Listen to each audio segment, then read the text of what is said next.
Hi, everybody. This is Paul Hitchcock, founder and president of Giant Jaxx Media. Welcome to Giant TV. Excited for my guests here, Arjen and Eric. Arjen is a Vistage chair doing wonderful things. Eric is an AI expert advising businesses across the country on how to use AI. And this is obviously a hot topic, a lot going on here. Arjen, I want to start with you. To tell us a bit about your practice, what you're building there, and how AI might be coming up in your involvement with your members there. Okay, sure. Yeah, and I'll mention besides being a Vistage chair, I also do a fair bit of one-on-one and coaching and consulting, where AI is also a big topic. So we can come back to that. My Vistage group in the Bay Area in Silicon Valley consists of CEOs who operate in a broad range of sectors, from management consulting to construction to import-export to nonprofit to wealth management. So broad range of sort of mid-sized companies, small to mid-sized companies. And each one of those CEOs is asking themselves, with all the AI hype that's out there, is this something I really, need to worry about right now? Or is this just, is this kind of like crypto? I'm glad I didn't spend any time on it. Next year when something else comes up. So that's something I'm working through with them, and I'm sure that part of the conversation with Eric is around that topic of, hey, what is the real scoop on AI? Yeah, no, for sure. And Arjen, with your groups there, what industries are you working with there, and what industries do you want to bring into the groups? So right now, I think I mentioned, everything from management consulting to construction to import-export. Looking for members from areas we're not yet involved with. Legal, would love to have the managing partner of a decent-sized law firm in the group. It just brings that different way of looking at the world.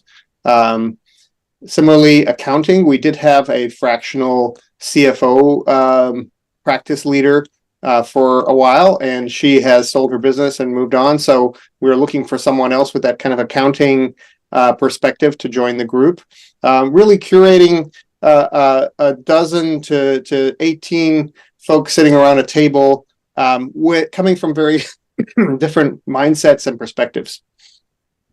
Yeah, and I know you're focused on some great things going on there. You're meeting every month where your members get together and you're discussing the hot issues that are coming up, and people are highly collaborative in those monthlies. Is that a fair way to describe it? Yeah, absolutely. So it's very much an intensive day of work. This is not kind of going off and partying or anything like that. It's not just networking. It's each of these people putting the time in to become a better leader, recognizing that leadership as a CEO or managing partner, whatever, leading their organization is a critical function that they can never be too good at. Right. Also looking at making better decisions, so getting the input for the rest of the group on the key decisions they have to make, and then monitoring the results, because in the end, that's what they're really focused on. Yeah, no, wonderful. And Eric, let's get over to you and talk about AI and what these businesses should know, and what's the landscape like right now. Yeah, no, what Arjen just said, I think, really dovetails right into the core of AI, and that's making better decisions. In the way that AI originally started was as a decision engine, or as a recommendation engine at Amazon, was one of the first implementers of AI. We've all seen that for 15 years. But now it's mainstream with the capabilities of ChatGPT and all the other tools, hundreds and hundreds and hundreds of other tools that are now coming out with specialties that are going to help CEOs make better decisions. One decision that's difficult maybe in the beginning is that it seems overwhelming. Like, this is just too much information all at once. So that has to be whittled down, and the best way to do that is to create a strategy for AI. How do you address Arjen's comment about, is this crypto, and is it going to go away? I mean, address that, because he's not alone in that feeling. Others may feel the same way. Yeah, now I wanted to actually talk about that first, but I figured we'd go with the positive side first. Crypto is still around, right? It's not going anywhere, and it's going to have a big part of the future. But what's underlying crypto is the blockchain technology, and that's going to be a big part of the AI ecosystem, and what's going to be coming down in kind of like the Web 3.0, if you will, and managing data. But aside from that, AI has, if you remember back 10 years ago when Watson and IBM were doing their big thing with AI, that was kind of like the beginning. And then there was a giant trough of disillusionment when we didn't get what we wanted out of AI for a long period of time. Companies were using it, but not the average person. Then with ChatGPT, just last year now, like almost coming up on a year, we have this big breakthrough. So we are through the trough of disillusionment with AI, and we are now in the full-on tidal wave, right?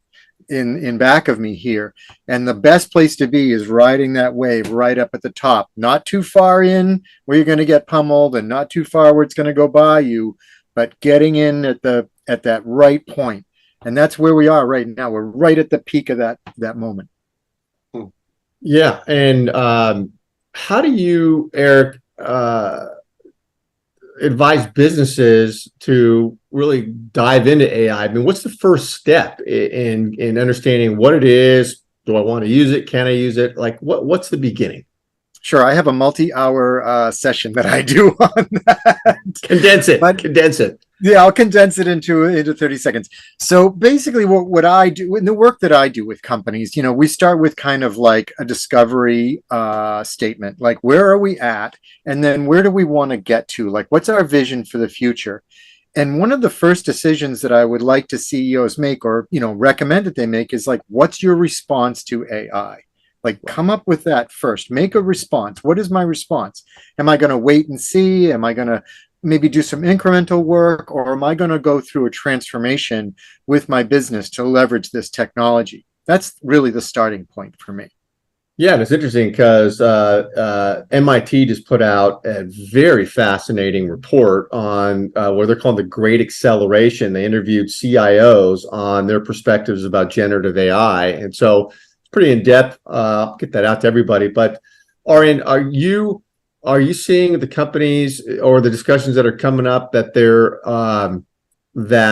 already using it, or they're trying to figure out how to use it? Like, where do you see your people standing on this?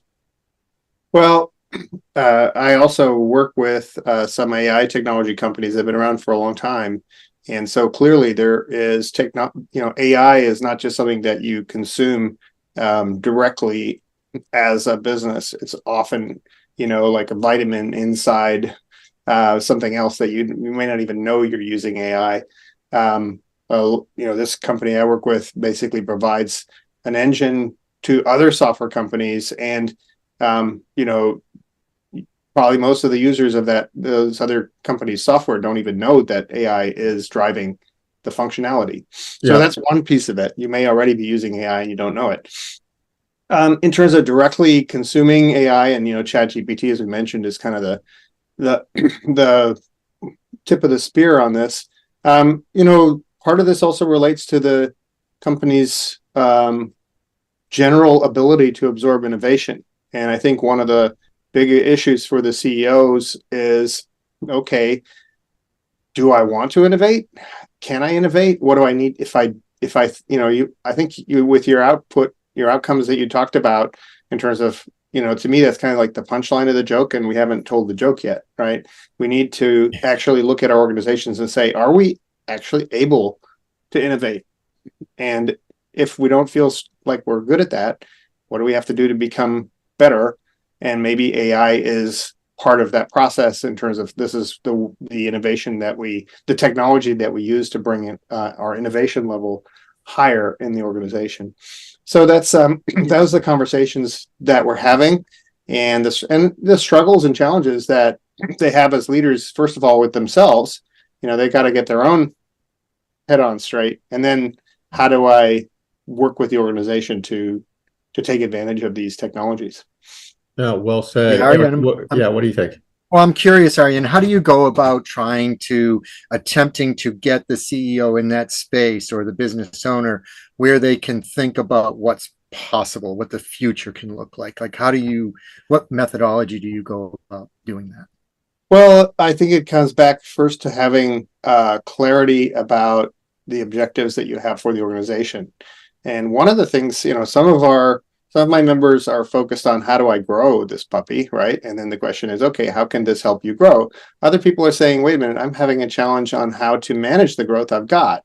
And so then AI would have a different role to play. So it's first of all a matter of having some strategic clarity about what you're trying to accomplish in a sort of 1, 2, 3 year time frame. Secondly, it's looking at your organization after you have that clarity and saying, okay, given that, what's a problem I'd like to solve? And they say when if you're a hammer, everything looks like a nail.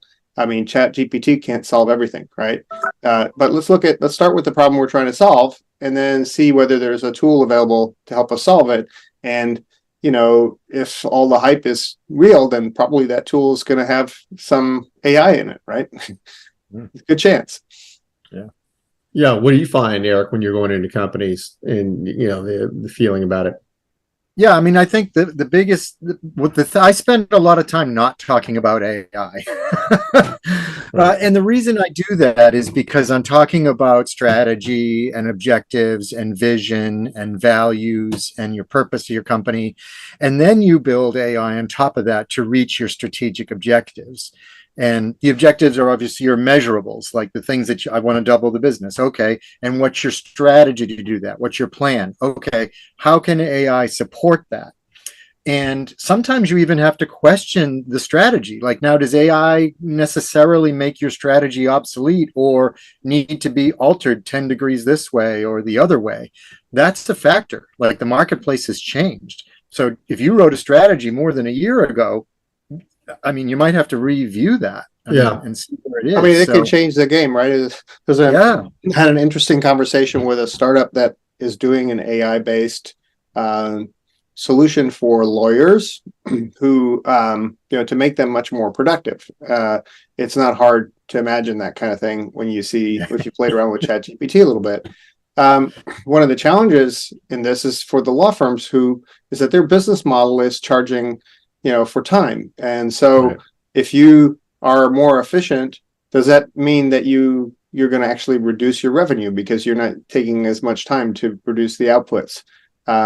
So that's the initial kind of thing that I'll say a CIO in a law firm bumps his head into.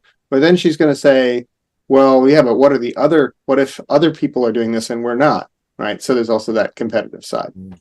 Yeah. And that you get into the business model discussion then, like, is the legal business model of selling by the hour going to survive? Like, I remember when Zoom Legal came out many years ago, and what they had done was just automated some contracts. Like, it was it wasn't even AI. They had just automated contracts, logically automated them, and did very well. So, it's like today, I think you might have to look at, maybe making legal, and that's what they did. They made it a retainer. You just paid for the month. Yeah. And lawyers could do that potentially. And then, maybe project fees or something like that. It's going to change the industry. I think that word is an important one. We should use it more, automation.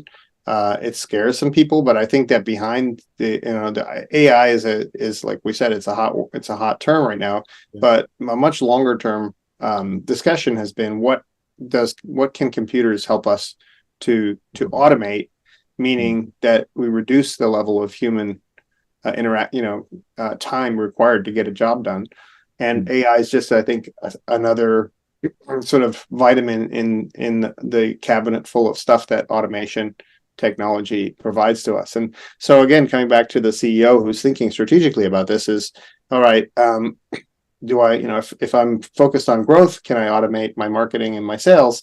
If I'm focused on efficiency and productivity, can I automate my customer service? Can I automate my production process? And then you start looking at, okay, is this a saw or a hammer, or what do I need here to get this? What tool is the right one to do the job? Yeah. and kind of beyond that, tying them together. So you kind of know when you go out into the marketplace these days, there's a lot of discrete tools to do specific things. But if you have a strategic vision, you're trying to go, like cradle to grave in whatever it is. And no automation tool, no one tool is going to take you from customer discovery through onboarding and service. There's going to be a lot of discrete tools in there, and how do those tie together, and what's the risk of each of them? And there's a lot going on in that space. Yeah. So I think that's a great way to frame it. And it's also a question to come back to CEOs around their strategy and say, well, what are the drivers in your strategy? Some people say, well, marketing is key driver for me, so I'm focusing on marketing, but it could be IT, it could be technology that's a key driver. It could be, culture and your people. It could be, operational excellence. So there's a lot of different things. It's low price, various strategies, and then you can say, well, okay, how does this all fit together? Include, with all the pieces, how do they all fit together to make that happen? Yeah, great discussion. I mean, obviously, there's a lot to talk about here. I want to tell everyone that's listening, get connected to these gentlemen. Their information's around this video, wherever you're watching it. And want to thank both of you for being on here. Incredible. And thank you so much. Hey, great to be here.